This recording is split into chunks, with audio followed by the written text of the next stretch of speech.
Good day to you. This is Kevin McCullough, your OMAG law enforcement specialist, and today's training topic is Update to the Oklahoma City and County Detention Facility Standards. Now, a couple of things before we get started. This presentation is taken from the City and County Detention Facility Inspection Update, distributed by the Oklahoma State Department of Health. If there are any conflicts with your agency's current policy and procedure, then you are encouraged to review your current documents and bring them into compliance with these current standards. All right, so let's get started.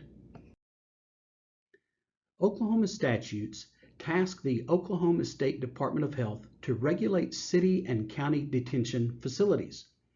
This process includes an annual inspection, which is documented through a reporting process. Also, a process exists for the correction of any deficiencies discovered during an inspection. Historically, Oklahoma jail standards have addressed these 13 issues and areas of concerns. The current standards continue to regulate these areas. The last update to the jail standards was completed in 2005, and the Health Department recognized that there have been numerous changes in technology, laws, and best practices in the past 14 years. In February 2016, Oklahoma Sheriff's Association Executive Director Ray McNair and Oklahoma Municipal Assurance Group Law Enforcement Specialist Kevin McCullough met with the Oklahoma State Department of Health Jail Standards Director James Jocelyn. During this meeting, the three developed a strategy for updating the Oklahoma jail standards.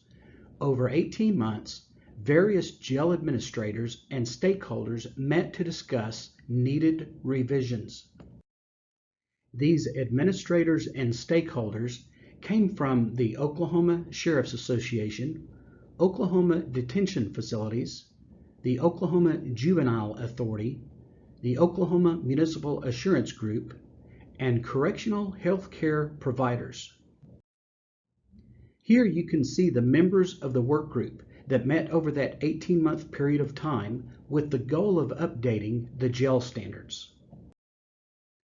During the initial meeting of the work group, objectives were identified to ensure the standards met best practices, review new training and testing technology, update training requirements within the standards, address issues in segregation and supervision, address growing mental health concerns in our detention facilities, address the current food codes.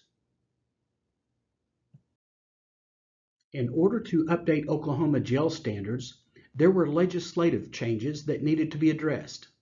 Legislation was drafted to support changes to the rules, grant authority to the Health Department to approve training and testing, address changes in terminology, revise the reporting process, and to improve facilities' chances to comply with standards instead of potential closure.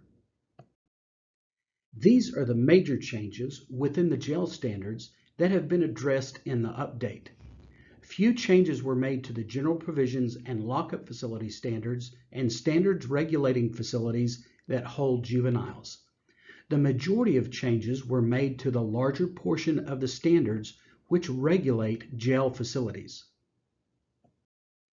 Here we see a summary of the steps required prior to submission and adoption of the new standards. These new standards have been adopted and go into effect on September 13, 2019. The position of Program Manager for the Detention Facility Program has been filled by Barry Edwards. OMAG has been communicating with Mr. Edwards on future meetings to discuss updated training curriculum and the testing process. This concludes our training session on the update to the Oklahoma City and County Detention Facility Standards. Again, I'm your OMAG Law Enforcement Specialist, Kevin McCullough. Please feel free to contact me by phone or email if I can assist you with training development or delivery. You have a good day and be safe.